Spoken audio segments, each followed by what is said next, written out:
Hello friends, नमस्कार। स्वागत है आपका गवर्नमेंट एग्जाम प्रिपरेशन चैनल में। हम लोग जो है आज करने वाले हैं सामाजिक विज्ञान के लिए क्लास संख्या 7। ठीक है, फोर्थ सेमेस्टर के लिए है। अति लघुत्तरीय प्रश्न है और हम इससे पहले जो है यहाँ पे बहुविकल्पीय कर चुके हैं। सामाजिक विज्ञान के लिए गणित की क्लास हो चुकी है। ठीक है, गणित क्लास हो चुकी है और विज्ञान की भी क्लास हो चुकी है। ठीक है, विज्ञान की भी क्लास हो चुकी है। तो जाके आप लोग वहाँ से इस क्लास को देख सकते हैं, सीख सकते हैं, एंजॉय कर सकते हैं। चलिए शुरू करते हैं आज का सेशन। पहला प्रश्न है, भारत में पवन ऊर्जा उत्पादन के कौन सा राज्य जो है भारत का अग्रणीय है। ठीक है, देखिए अग्रणीयता जब पूछ रहा है मतलब पवन ऊर्जा के उत्पादन में, जब ये प्रश्न पूछा गया 2019 में तब तो है कौन था, तब जो है तमिलनाडु था। लेकिन अब 2023 में जो है गुजरात क्या हो चुका है, आगे निकल चुका है। डीएलएड 2019 में पूछा गया, जब पूछा गया तमिलनाडु जो है आगे था, लेकिन 2023 में पवन ऊर्जा उत्पादन में गुजरात क्या हो चुका है, सबसे आगे आ चुका है। चलिए आगे बढ़ते हैं, प्रश्न संख्या 2 पे आते हैं। ठीक है, प्रश्न संख्या 2 पे आते हैं। लिंगानुपात से क्या तात्पर्य है। ठीक है, लिंगानुपात से क्या तात्पर्य है, प्रश्न है आपके सामने लिखा हुआ है। देखिए लिंगानुपात का अर्थ है प्रति 1000 पुरुषों पर महिलाओं की संख्या। ठीक है, क्या है, प्रति 1000 पुरुषों पर महिलाओं की संख्या जो है लिंगानुपात का मतलब होता है, यानी कि 1000 पुरुष पर जो है महिलाओं की कितनी संख्या है, 1000 पुरुष है उस पर महिलाओं की संख्या कितनी है, वही क्या होता है, लिंगानुपात होता है। भारत में सबसे लिंगानुपात जो है कम किसकी है, हरियाणा की है। किसकी है, हरियाणा की है, ये ध्यान रखना है, सबसे कम लिंगानुपात। आगे बढ़ते हैं, प्रश्न संख्या 3 पे आते हैं। थोड़ा सा स्क्रीन छोटा कर लेते हैं यहाँ पे, अब ठीक है। राष्ट्रीय उदारवादी आंदोलन के प्रमुख नेता कौन थे, बीटीसी 2016 में पूछा गया है। जो राष्ट्रीय उदारवादी आंदोलन था उसके प्रमुख नेता कौन थे। उदारवादी मतलब कि नरम दल के नेता। ठीक है, किसके नेता, नरम दल के नेता। ठीक है, नरम दल के नेता जो है कौन कौन थे, इसके बारे में बात करनी है। तो देखिए नरम दल के जो नेता थे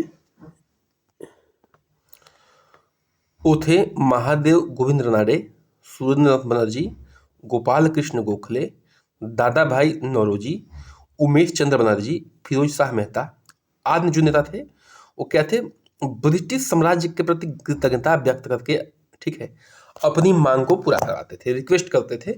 इनको ही सब कुछ समझते थे कि ये जो है यहाँ सब जाने वाले नहीं हैं। उनको जो है लेटर लिखते थे, रिक्वेस्ट करते थे और क्या करते थे, अपने मांग को पूरा करवाने की कोशिश करते थे। ये नरम दल के नेता थे। हालांकि जो गर्म दल के नेता थे वो क्या करते थे, अपने मांगों को छीनने में विश्वास रखते थे। ठीक है, आंदोलन में विश्वास रखते थे और डायरेक्ट लड़ने में यानी कि हिंसा में भी विश्वास रखते थे। आगे बढ़ते हैं, प्रश्न संख्या 4 पे आते हैं। गांधी जी ने 11 फरवरी 2020 को असहयोग आंदोलन को स्थगित कर दिया। बीटीसी 2016 में पूछा गया है, क्यों स्थगित कर दिया, इसकी बात करनी है आपको कि 11 फरवरी 1920 को असहयोग आंदोलन क्यों स्थगित कर दिया था। देखिए 5 फरवरी 1922 को चौचरी में के मद्देनजर फरवरी 1922 में गांधी जी ने आंदोलन को वापस ले लिया है। ठीक है, देखिए हुआ ये था कि 5 फरवरी को क्या हुआ, एक घटना हुआ था चौचरी वाला, जिसमें जो है कुछ हिंसक भीड़ ने 22 पुलिसकर्मियों को क्या कर दिया, जान से मार दिया। उसमें जो है हिंसक भीड़ ने क्या किया, पुलिस स्टेशन में आग लगा दी, जिसमें जो है 22 पुलिसकर्मी जो है क्या हो गए, मर गए, यानी कि उस आग में झुलस के मर गए। तो गांधी जी ने ये सोचा कि अभी हमारा देश जो है जो अंग्रेजों का वार होगा उससे लड़ नहीं पाएगा, तो इसलिए जो है उन्होंने क्या किया, वापस कर लिया। वैसे भी उस समय गांधी जी हिंसा पे बल नहीं देते थे, अहिंसा पे बल देते थे, और इस अहिंसा को उन्होंने निंदा किया और अपने आंदोलन को क्या कर लिया था, वापस ले लिया था। प्रश्न संख्या 5 पे आते हैं।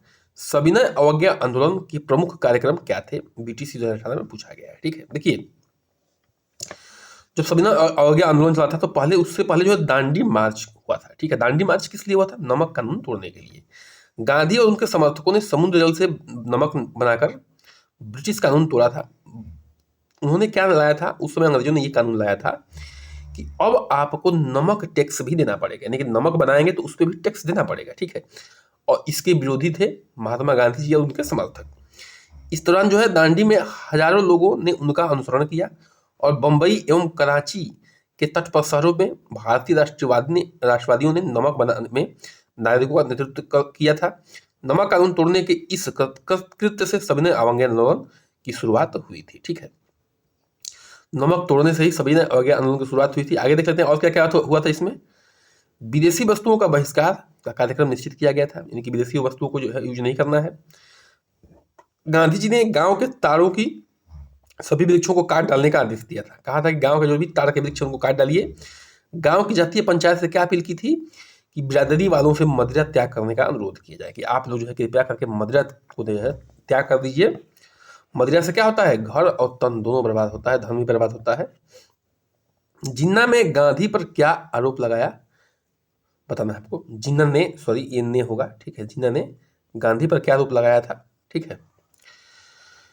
देखिए उसने जिन्होंने कहा था कि गांधी क्या है, हिंदूवादी हैं, ये हिंदुओं के सपोर्टर हैं, ठीक है। उसने भी कहा कि 10 वर्षों में जो भी हिंदू मुस्लिम तनाव बढ़े हुए हैं उसके जिम्मेदार कौन है, महात्मा गांधी और कांग्रेस ही है, ठीक है। तो गांधी को जिन्होंने हिंदूवादी बताया और ये भी बताया कि जो भी तनाव बढ़ रहे हैं, जो भी लड़ाई झगड़े हो रहे हैं, उसके जिम्मेदार गांधी जी और कांग्रेस ही है। प्रश्न संख्या 7 पे आते हैं। लाला लाजपत राय की मृत्यु किन कारणों से हुई थी, ठीक है। देखिए ये सब कुछ हम लोग बहुविकल्पी में देख चुके हैं, कि एमसीक्यूज में देख चुके हैं, लेकिन इसके बाद भी हम लोग क्या करना है, थोड़ा सा आगे और ध्यान से देखना है। देखिए लाहौर में 30 अक्टूबर 1928 को एक बड़ी घटना घटी जब लाला लाजपत राय जो है साइमन का विरोध कर रहे थे, युवाओं को बेरहमी से पीटा गया।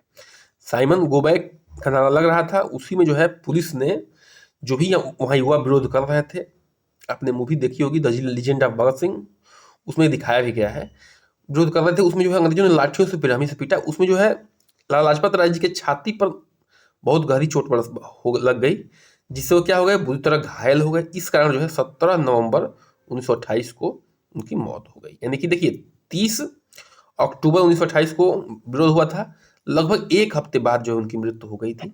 इसी बीच उन्होंने कहा था कि हमारे शरीर पर लगे एक एक चोट, ठीक है, लाठी की चोट अंग्रेजों के जो है ताबूत की कील साबित होगी। इस चोट के बाद ही उन्होंने अंतिम अपना भाषण में इस वक्तव्य को दिया था, ठीक है। प्रश्न संख्या 8 पे आते हैं। स्वतंत्र भारत का प्रमुख उपलब्धियां क्या थी, बीटीसी 2018 में पूछा गया है। जो स्वतंत्र भारत है उसकी प्रमुख उपलब्धियां क्या थी। देखिए मतदान का अधिकार मिला, इससे पहले स्वतंत्रता से पहले मतदान का अधिकार सबको नहीं था, ठीक है। अंतरिक्ष कार्यक्रम विकसित होने लगे, इंडिया में जो है अंतरिक्ष कार्यक्रम भी विकसित होने लगे। विविधता में एकता का नारा लगा, यानी कि देखिए अंग्रेजों का नीति क्या था, अंग्रेजों की नीति ये थी कि फूट डालो राज करो। क्या थी नीति, फूट डालो और राज करो, ठीक है, फूट डालो और राज करो। लेकिन जब हमारा देश आजाद हुआ तो जो भी हमारे नेता थे, राष्ट्रवादी नेता थे, उन्होंने क्या कहा कि हम विविधता में एकता दिखाएंगे, भले ही हमारी भाषा अलग अलग है, हमारे देश में पहाड़ है, पठार है, कहीं रेगिस्तान है, कुछ भी है, ठीक है, रंग अलग अलग है, पहनावा अलग अलग है, खाना अलग अलग है, लेकिन हम जो है क्या है, एक है। तभी जो उन्होंने नारा दिया था, विविधता में एकता का नारा दिया था। विकासशील भारत का विकसित भारत की ओर जाना, एक लक्ष्य मिला कि हमें जो है विकासशील है और हमें विकसित की ओर जाना है। प्रश्न संख्या 9 पे आते हैं। यूनेस्को का पूरा नाम जो है अंग्रेजी में लिखना है और उसका कार्य बताना है, ठीक है। देखिए यूनेस्को का फुल फॉर्म क्या है, united nations educational scientific and cultural organisation, ठीक है, united nation educational and scientific and cultural organisation. इसका मुख्य काम देख लीजिए। संयुक्त राष्ट्र इस विशेष संस्था का गठन जो है 16 नवंबर 1945 को हुई थी। यूनेस्को गठन कब हुआ था, 16 नवंबर 1945 को। इसका उद्देश्य क्या है, शिक्षा एवं संस्कृति के अंतर्राष्ट्रीय सहयोग से शांति एवं सुरक्षा की स्थापना करना, ताकि संयुक्त राष्ट्र के चार्ट में वर्णित न्याय कानून राज्य मानवाधिकार एवं मौलिक स्वतंत्रता हेतु वैश्विक सहमति बने। इसको थोड़ा सा ध्यान से पढ़ लेना है आपको, ठीक है। आगे बढ़ते हैं, प्रश्न संख्या 10 पे आते हैं। भारत के अंतर्गत कौन कौन से द्वीप समूह आते हैं, बीटीसी 2018 में पूछा गया है, ठीक है। भारत के अंतर्गत कौन कौन से द्वीप समूह आते हैं? देखिए, भारत के अंतर्गत प्रमुख रूप से 2 द्वीप समूह आते हैं। एक तो बंगाल की खाड़ी में है, अंडमान एवं निकोबार, ठीक है, अंडमान एवं निकोबार। और दूसरा कौन सा है? अरब सागर में है, लक्षद्वीप समूह, ठीक है। तो दोनों को हम लोग मानचित्र में देख सकते हैं।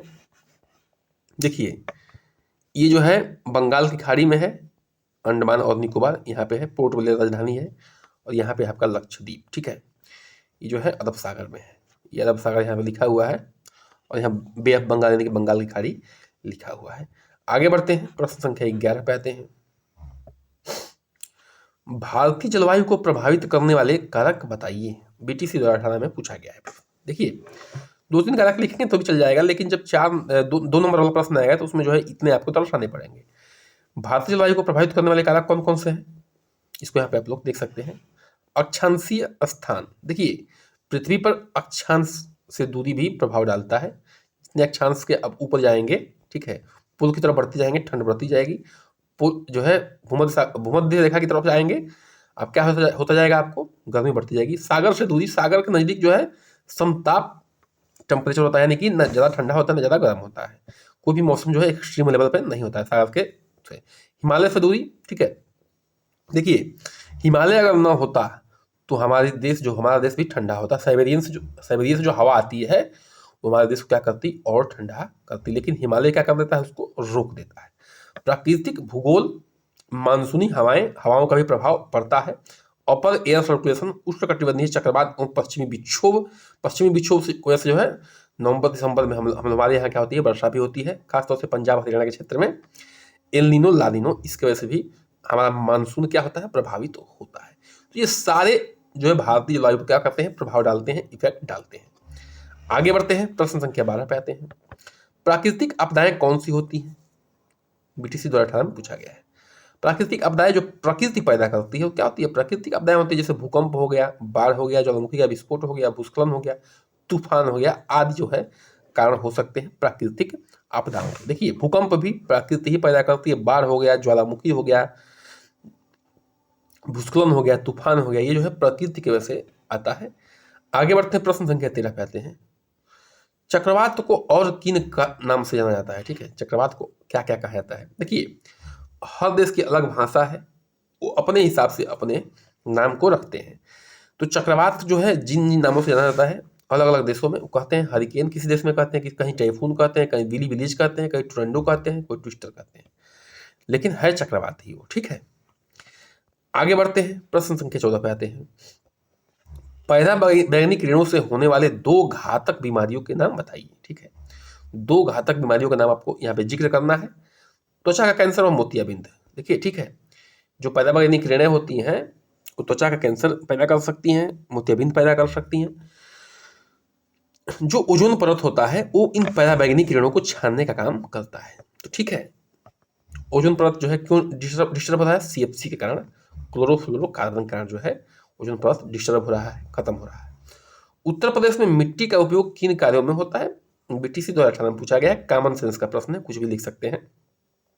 तो मिट्टी का प्रयोग कहाँ कहाँ होता है, तो बर्तन बनाने में होता है, ईंट बनाने में होता है, खिलौना बनाने में होता है, फसल उगाने में होता है। तो मुख्य रूप से 4 चीज़ों को हमने यहाँ पे लिख दिया है कि बर्तन बनाने में होता है, ईंट को बनाने में होता है, खिलौना बनाने में होता है, फसल उगाने में होता है। मिट्टी का उपयोग उत्तर प्रदेश में इन जो है 4 प्रमुख चीज़ों में होता है। आगे बढ़ते हैं, रिहंद बांध परियोजना किस प्रदेश, किस जिला, ठीक है, तथा किस नदी पर स्थित है। 3 पॉइंट है, तीनों का आपको जवाब देना है। रिहंद बांध परियोजना जो है उत्तर प्रदेश की प्रमुख परियोजना है। रिहंद बांध जो है उत्तर प्रदेश के सोनभद्र जिले में है, तो उत्तर प्रदेश है, सोनभद्र जिला है। पिपरी नगर में स्थित गोविंद बल्लभ पंत सागर पिपरी के पहाड़ों के बीच रिहंद नदी के को बांधने से बना जलाशय है, ठीक है, रिहंद नदी पर बना हुआ है, ठीक है। तो जिला, नदी और प्रदेश सब कुछ हम जान लिए हैं, ठीक है। रिहंद नदी जो है, सोन नदी क्या है, एक प्रमुख उपनदी है। रिहंद नदी को जो है रेणुका नदी भी कहते हैं, ये ध्यान रखना है, रेणुका, ठीक है, आपको याद रखना है इसको। आगे बढ़ते हैं, प्रश्न संख्या 17 पे आते हैं। वनो उन्मूलन का पर्यावरण पर क्या प्रभाव पड़ता है। वनो उन्मूलन क्या होता है, यानी कि वन को काटना। ठीक है, वन को काटने से क्या क्या बुरा प्रभाव पड़ता है? अच्छा प्रभाव तो नहीं है पड़ता है। ठीक है, क्या क्या बुरा प्रभाव पड़ता है इसका देखिए, वन उन्मूलन के परिणाम जो है घातक है। इसमें जलवायु परिवर्तन, मृदा अपरदन, मरुस्थलीकरण, बाढ़, कम फसलें और ग्रीन हाउस गैसों में वृद्धि शामिल है। यानी कि अगर पेड़ काटेंगे तो जलवायु परिवर्तन होगा। ठीक है, क्योंकि CO2 की ट्रैपिंग बढ़ेगी पृथ्वी पे, मृदा का अपरदन होगा। जो जड़ होते हैं पेड़ के वो मृदा को बांधने का काम करते हैं। मरुस्थलीकरण होगा। मरुस्थलीकरण मतलब कि जो अगर बारिश सही से नहीं होगी तो क्या होगा? सिंचित भूमि नहीं होगी, वहां पर मरुस्थल का जन्म होगा। बाढ़ क्षेत्र ज्यादा होंगे, कम फसलें। ठीक है, और ग्रीन हाउस गैस होंगे। ठीक है, आगे बढ़ते हैं, प्रश्न संख्या 18 पे आते हैं। भारत का राज्य अशोक स्तंभ कहाँ से अनुकृत किया गया है? भारतीय राज्य का चिन्ह अशोक स्तंभ जो है कहाँ से अनुकृत किया गया है? अशोक चिन्ह भारत का राजकीय प्रतीक है। क्या है? राजकीय प्रतीक है। इसको सारनाथ में मिली अशोक लाट से लिया गया है। तो कहाँ से लिया गया इसको? सारनाथ में मिली अशोक लाट से लिया गया है। मूल रूप से इसमें जो 4 शेर हैं, क्या है? 4 सिंह को दर्शाया गया है, जो चारों दिशाओं की ओर मुंह किए खड़े हुए हैं। ठीक है, चारों दिशाओं की ओर मुंह किए खड़े हुए हैं। आगे बढ़ते हैं, प्रश्न संख्या 19 पे आते हैं। उत्तर प्रदेश की प्रमुख नदियों की लंबाई को घटते हुए क्रम में लिखिए। BTC 2017 में पूछा गया है। जो उत्तर प्रदेश की प्रमुख नदियां हैं उनको घटते हुए क्रम में लिखना है। गंगा नदी जो है 2525 किलोमीटर है। ठीक है, किलोमीटर में है ये। यमुना नदी जो है 1376 किलोमीटर में है। घाघरा जो है 1080 किलोमीटर में है। गोमती जो है 900 किलोमीटर में है। ये नदियां जो हैं घटते हुए क्रम में लिखी गई हैं। ठीक है, और ये उत्तर प्रदेश की क्या है? प्रमुख नदियां हैं। आज के अंतिम प्रश्न पे आते हैं। भूस्खलन से क्या तात्पर्य है आपको बताना है। BTC 2017 में पूछा गया है। देखिए, धरातलीय हलचलों से जैसे पत्थर खिसकना या गिरना, पथरीली मिट्टी का बहाव इत्यादि इसके अंतर्गत आते हैं। भूस्खलन कई प्रकार के हो सकते हैं। इसमें चट्टान के छोटे छोटे पत्थरों के गिरने से लेकर बहुत अधिक मात्रा में चट्टान के टुकड़े या मिट्टी का बहाव शामिल हो सकता है, तथा इसका विस्तार कई किलोमीटर की दूरी तक हो सकता है। ठीक है, तो भूस्खलन क्या है? भूमि का खनन। ठीक है, देखिए कभी कभी क्या होता है कि नीचे की प्लेट खिसकती है, नीचे की जो है जगह बन जाता है, तो क्या होता है भूमि जो है यहाँ से खिसकना शुरू कर देती है। भूस्खलन का मामला जो है मैक्सिमम पहाड़ी क्षेत्रों में आपको देखा जा सकता है। ठीक है, जब बरसात का मौसम आता है। तो हमारा सेशन जो यहीं समाप्त होता है। कृपया करके आपसे एक निवेदन है कि चैनल को सब्सक्राइब कर दीजिए, लाइक करिए, शेयर करिए, कमेंट करिए, बन रही हमारे साथ। नमस्कार, जय हिंद।